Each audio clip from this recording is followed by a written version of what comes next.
Pro Group Management. Workers' comp that works for you.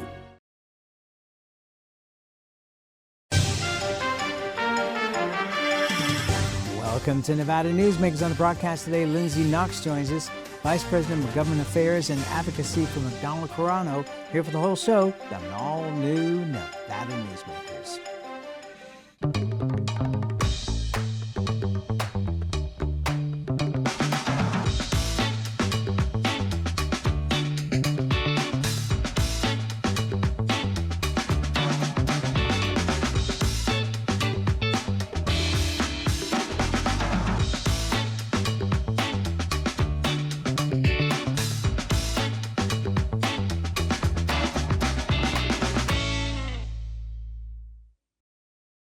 As you know, Reno is booming. Toll's development company is helping it grow with insightful design and development, building community with every project, adding beauty, adding excitement, emphasizing our shared humanity. Reno is becoming bigger. Toll's development is helping it become better, more livable, more enjoyable. To learn more, go to tollsdevelopment.com. tollsdevelopment.com. Story County is leading Nevada. Home of the Tahoe Reno Industrial Center, Google, Tesla, Panasonic, and other world-leading companies. Story County provides thousands of tech, advanced manufacturing, and logistics careers for Nevadans. We're diversifying and driving Nevada's economy and generating millions in tax revenue and billions in economic activity across northern Nevada. Story County is leading Nevada's future. Welcome to the Ahern Boutique Hotel, where luxury and warmth come together in the heart of Las Vegas. We take pride in offering a one-of-a-kind experience for both locals and tourists. Join us for handcrafted cocktails and an unforgettable experience. Joel's Chop House, the perfect place to savor views of the Las Vegas Strip. Satisfy your cravings at the Ahern Chocolate Shop. No smoking, no resort fees, and the parking is always free. The Ahern Luxury Boutique Hotel is your home away from home. This is Nevada Newsmakers with host Sam Shad, a no-holds-barred political forum. Now, from the Nevada Newsmakers broadcast headquarters, here is Sam Shad. And back on Nevada Newsmakers, we're always delighted to welcome back to the program Lindsay Knox. She is Vice President of Government Affairs and Advocacy for McDonald Carano. Pleasure to have you back. Thank you, Sam. Always happy to be here. So we have a legislative session staring us down. What is your anticipation of this next session? I will tell you, my original thought was that it would kind of be low-key, not a whole lot would happen, and then just there's been a shift, and I think it's going to be very contentious. I think it's going to be very political. Not what I think any of us really want to see, but we do have a midterm coming up after this, so there's going to be a lot of pressure. And of course, the governor is up in 2 years. He did very well in the election by the fact that he does not have two houses that are majorities against him. How's that going to play out? Well, I think that the governor he has his interests moving forward into session. And I think they all sit very well going into the election cycle as well. But when both houses are run by the Democrats, it is at their discretion if his bills are heard or how things go. But I think it will be a very high veto number again, which I don't think any of us really want to see. But because it is a midterm, it's going to be a lot, and I think it's going to be very hard on him. But he has a wonderful team behind him, and I think he'll do just fine. Well, after the election, it seems that on a national level, there's still a lot of soul searching when it seems really that the answers to what went wrong for the Democrats nationally has become very, very obvious. How is that playing out in Nevada? Are you seeing, because I guess I'm not seeing reticence on the part of Democrats and looking at the election numbers and going, well, maybe we need to rethink some of this. I think that they're still probably licking their wounds from the election, but in Nevada, for the most part, the Democrats did just fine. The Senate lost one seat, Dallas Harris' seat, and then the open seats on the assembly side. But I think all in all, Democrats did well. So I don't think that, I've always looked at Nevada Democrats very different than from a national perspective. Will they look at it when policies are introduced, how they handle the policies this session? Absolutely. Because I think a lot of the things that will be discussed at the state level are going to be looked at the federal level as well, such as insurance. So that is where I think the Democrats in Nevada will really start to look at things. And going into the next cycle, when the governor, with such a good success rate, when he is up, they're going to have to take a look at that. And I'm sure the political people behind the scenes are doing that now. Aaron Ford already announced for governor. That in itself makes for an interesting session, does it not? I think it does. He has never been quiet that this is what he wanted. So I think for him, this is the natural stepping stone. Who else gets into that race, whether Steve Sisolak comes back, and what that primary looks like will be interesting. Do you think that is good? I don't know. Seriously. I really don't know. For his sake, I hope not. Here's the most interesting statistic about that race. I was in D.C. talking to people who worked for the company that ran his campaign. And I was saying that he had raised $15 million for his campaign, which to me was a phenomenal amount of money. And they said to me, in Nevada, $15 million these days ain't nothing. But it's not. It's not. You look at even some of our Senate races, and $1 million goes into a Senate race. When it comes to and you're talking about state senators. Yes. Yeah. When you look at what that governor's race is going to cost, if you have a tough primary, $15 million is nothing. $50 million. It is insane. It's gross. You know what's happened here? And this is a sidebar to the conversation. But what this has done has made digital television advertising viable. Years and years ago, when cable television first started, I'm talking 40 odd years ago, if you saw an ad or two on cable television, that was a lot. It was all on the big three. There wasn't a big four in those days, and PBS was barely off the ground. And then all of a sudden, in Reno, Gold Dust West spent $10,000 a month on advertising, and you couldn't change channels on cable without seeing an ad for Gold Dust West, and that made that a respectable platform for people to go to. The advertising cost so much money, and there was so little of it available because of political, that now on digital television, if you have a smart TV, you are seeing ads all over the place that you never saw before. So that has really changed the landscape, and I'm wondering how that changes even further going forward. As you say, there's going to be that much more money. It never goes back. No, it never will go back. It will only get more expensive. I hope it doesn't get worse, because I avoid TV during election season because I don't want to watch it. And that's the difference between lobbyists and like the general public is we know who we're going to vote for very early on. We don't have to go and dig into all these things because we meet these people, get to know them on a very different level than the general public sees them. So I get why the ads are important, but it's very overwhelming. Well, I do the same thing, which is avoid the ads. And my reasoning is most of them are just 30 seconds worth of nonsense. I'm in favor of education. Well, I want to meet the guy that does your campaign that says, I'm against education. I mean, it's silly. And it's like the mailers that come out. They're negative. And I've heard that, negative mailers, negative ads, they pull much better than, positive things. Again, being in politics, it makes me not like you. Even if I do like you, it's kind of like a notch against you because I'm like, why do you have to go there? Why do you have to get nasty? Tell me who you are. Tell me what you do. Give me a plan. You may be for education, but what's your plan in education? And how long is it going to take? Tell me those things. Those are things that matter. Well, and I think that a campaign should really last 2 years. I think that, if you jump into a race with months or even a year in advance against an incumbent, you're at a huge disadvantage right off the bat.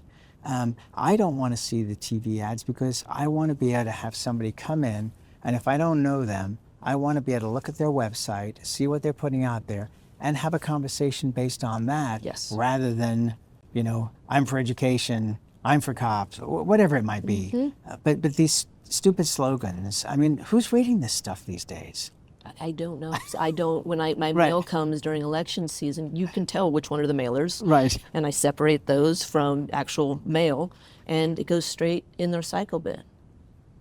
And so I don't give them. Now, what I will say is I get a lot of pictures of them, especially from down south. I'm like, did you see this ad? I'm like, well, of course I didn't. Don't live in Vegas, but I'll look at them like, wow. But I'm still not going to read them. I don't have the time. All right, so now let's throw in the latest conundrum, Joe Rogan, and the multitude of podcasts. Now, we've been podcasting this show since 2005. So we were at the very beginning of podcasting when people were going, what's that?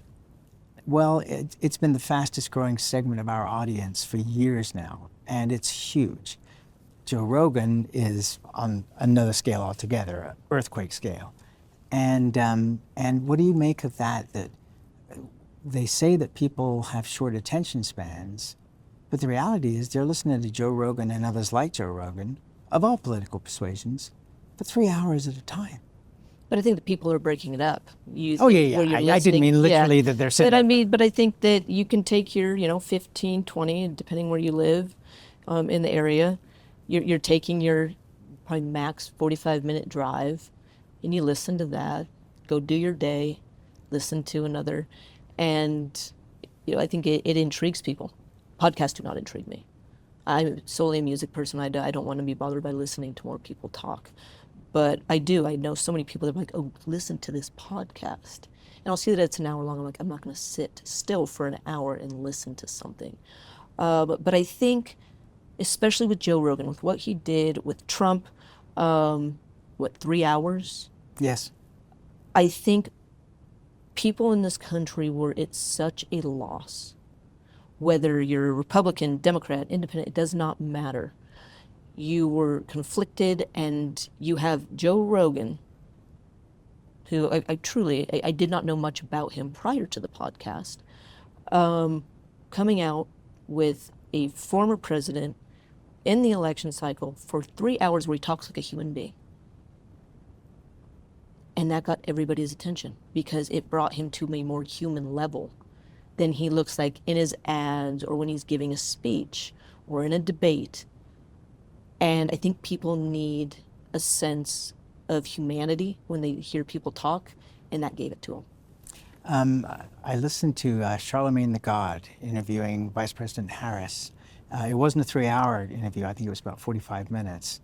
And it was interesting because it was a whole different style. It was a whole different technique. And it showed the weaknesses. And I understand why they didn't put Harris on Rogan's show, but I think that was a mistake. I think that she would have gotten the same kind of bump if she had been able to push away the advisors and just be herself. I'm not saying she would have won, but I think that it would have been interesting to have the comparison. I'm not sure I agree. No, it's fine. And that's, I heard snippets of that podcast. She just does not speak well. She may be a very bright woman. I mean, you have to be pretty bright to get to where she has gotten. She does not speak well, and I think a Joe Rogan would have eaten her alive just by his questions, because she did not answer them in ways that made a whole lot of sense.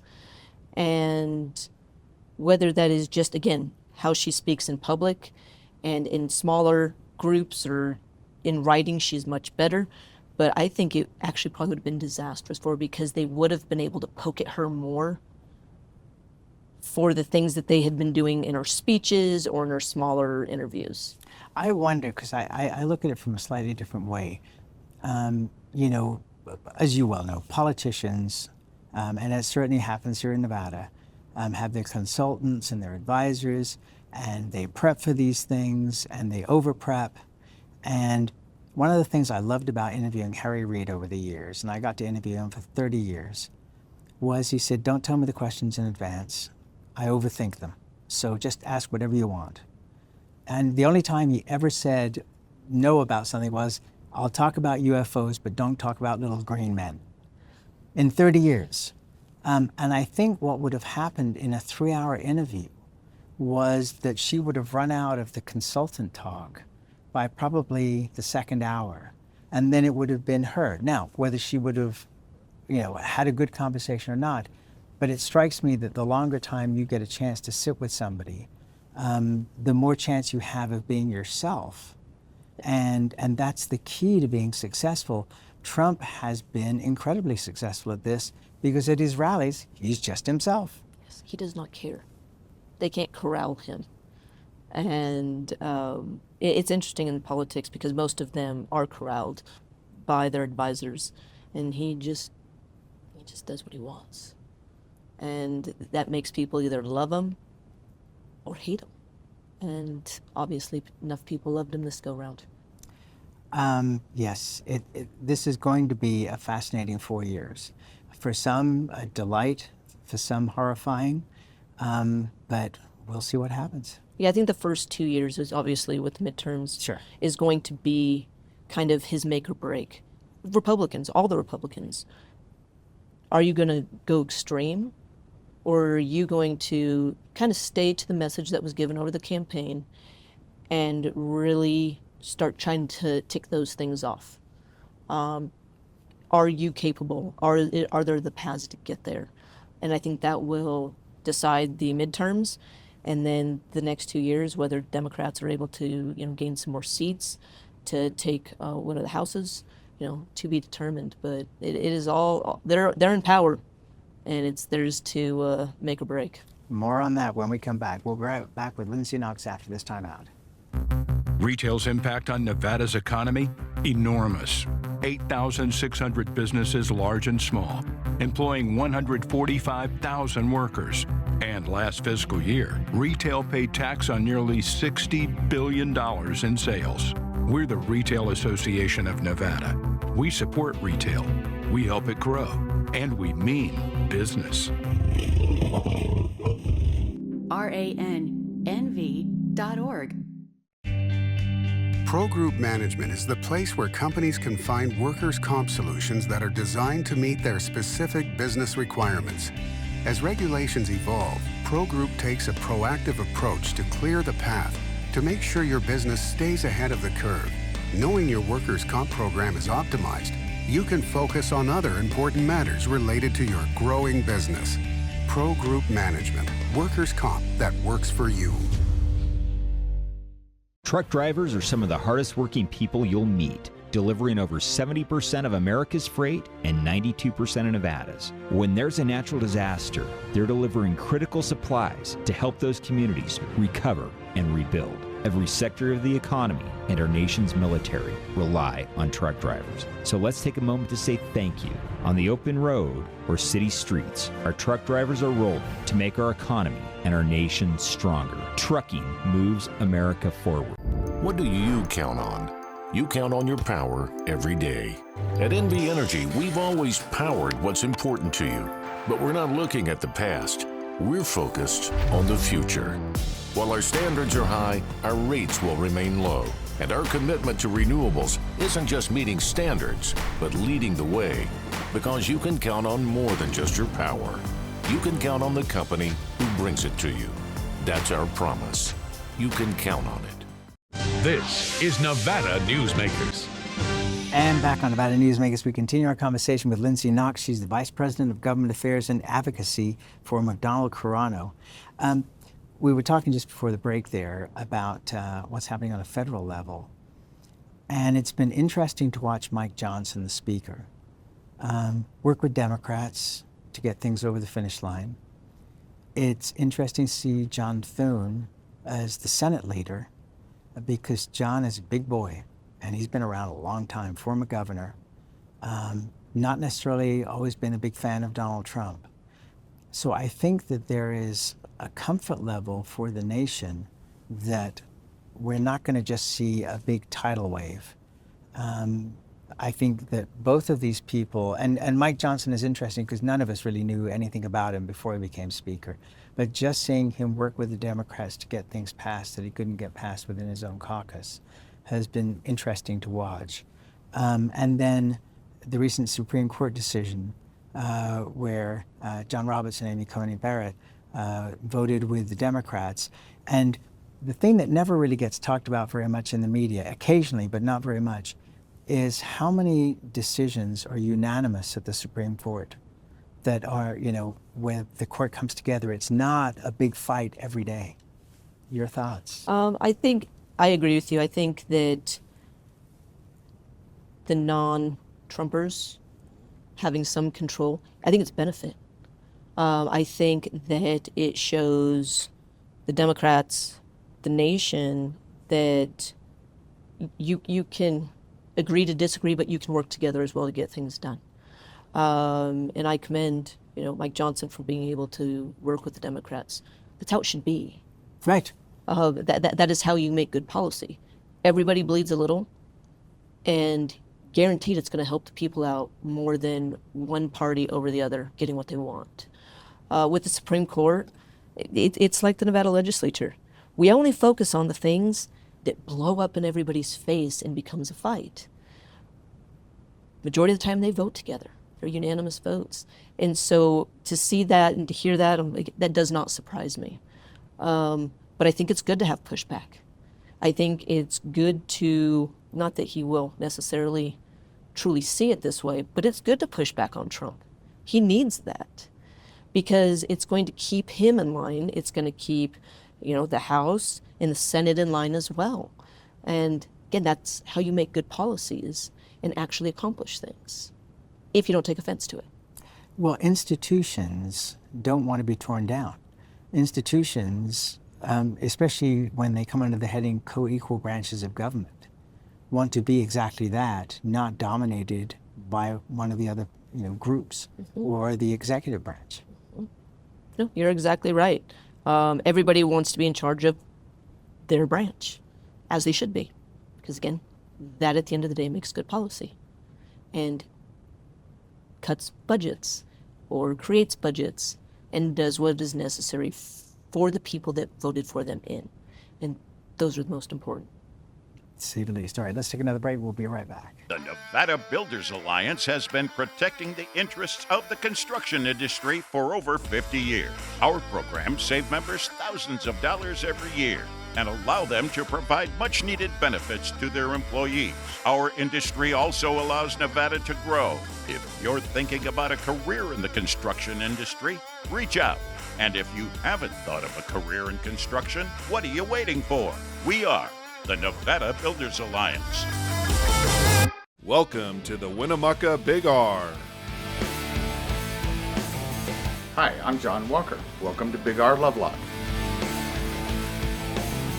Hi, I'm Rich Martin. Welcome to Fallon Big R. My name is Braden. Welcome to Big R Fernley. Hi, I'm Kelly. Welcome to Big R Sparks.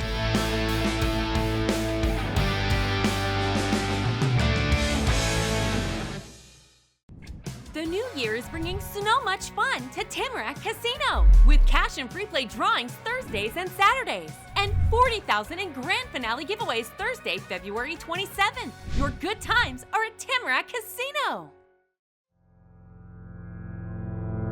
Story County, helping build Nevada's future.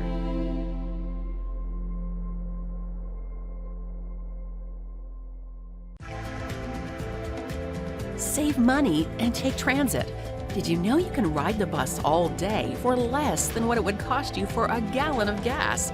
Plan your trip now by going to rtcwashoe.com. This is Nevada Newsmakers. And back on Nevada Newsmakers, we continue our conversation with Lindsay Knox. She's the Vice President of Government Affairs and Advocacy for McDonald Carano. Now, Lori Rogich won that race against Dallas Harris. But I've talked to a lot of people, no offense to Lori Rogich, but a lot of people on both sides of the aisle are a little disappointed that Dallas Harris won't be returning. And I'm sure they are. Dallas, she worked her butt off in that building, and she passed some very bipartisan legislation, and she did a very good job. I think Lori will do great. I had a 2.5 hour conversation with her, and was kind of in awe of her and her story prior to SIG, in what she did as a single mom, becoming a lawyer, and all of the things that have gone into it.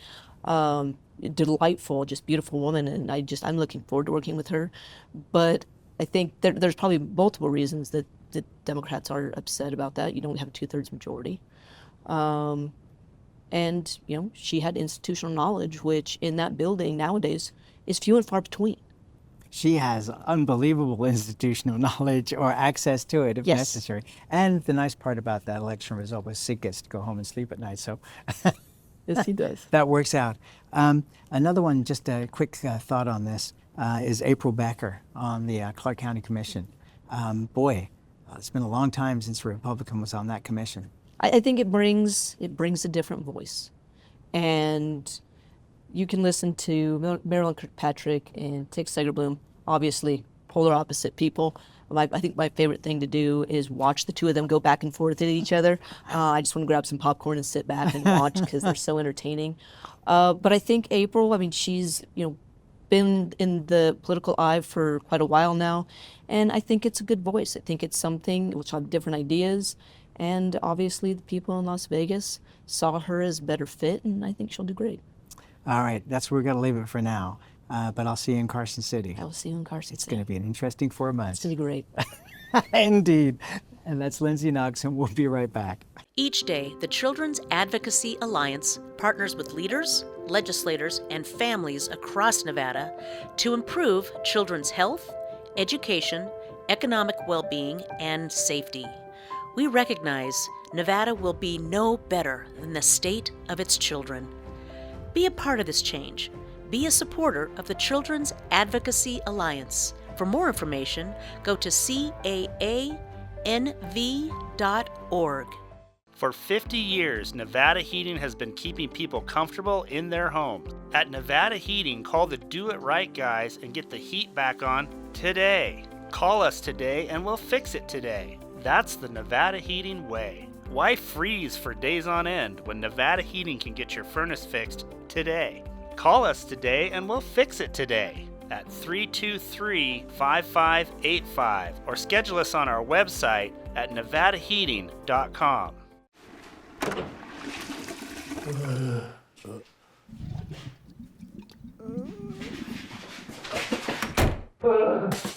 It happens. And when it does, there's UMC Quick Care.